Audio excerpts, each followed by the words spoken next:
রাষ্ট্রপতি শাহাবুদ্দিন চুপ্পুকে পরিবর্তন করা হলে সেনা সরকার জারি করা হবে। সেনাপ্রধান জেনারেল ওয়াকারুজ্জামানের কড়া হুঁশিয়ারি, চুপ্পু একজন বৈধ রাষ্ট্রপতি।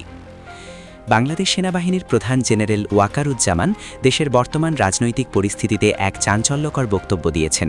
তিনি বলেছেন, রাষ্ট্রপতি মোহাম্মদ শাহাবুদ্দিন চুপ্পুকে যদি পরিবর্তন বা অপসারণের চেষ্টা করা হয় তাহলে সেনাবাহিনী সরাসরি সেনা সরকার জারি করবে।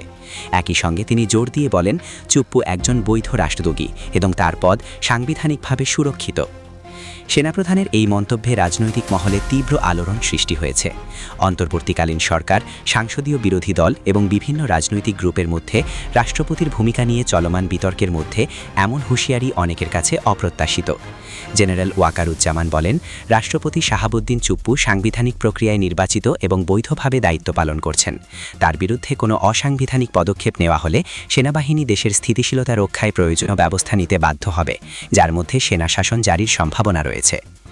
এই বক্তব্যের পটভূমিতে উল্লেখ্য যে ২০২৪ সালের গণ অভ্যুত্থানের পর থেকে রাষ্ট্রপতি চুপ্পুর ভূমিকা নিয়ে বিভিন্ন মহলে প্রশ্ন উঠেছে। কেউ কেউ তার অভিশংসন বা অপসারণের দাবি তুলেছেন, আবার কেউ তার পদকে বৈধ বলে সমর্থন করছেন। সেনাপ্রধানের এই সরাসরি অবস্থান সেনাবাহিনীর নিরপেক্ষতা ও সাংবিধানিক শৃঙ্খলা রক্ষার প্রতি অঙ্গীকার হিসেবে দেখা হচ্ছে। এদিকে অন্তর্বর্তী সরকার বা রাষ্ট্রপতি ভবনের পক্ষ থেকে এখনও এ বিষয়ে কোনো আনুষ্ঠানিক প্রতিক্রিয়া আসেনি। সামাজিক যোগাযোগ মাধ্যমে নেটিজেনদের মধ্যে মিশ্র প্রতিক্রিয়া দেখা যাচ্ছে। কেউ সেনাপ্রধানের বক্তব্যকে দেশের স্থিতিশীলতার জন্য প্রয়োজনীয় বলছেন, আবার কেউ এটাকে সামরিক হস্তক্ষেপের হুমকি হিসেবে দেখছেন।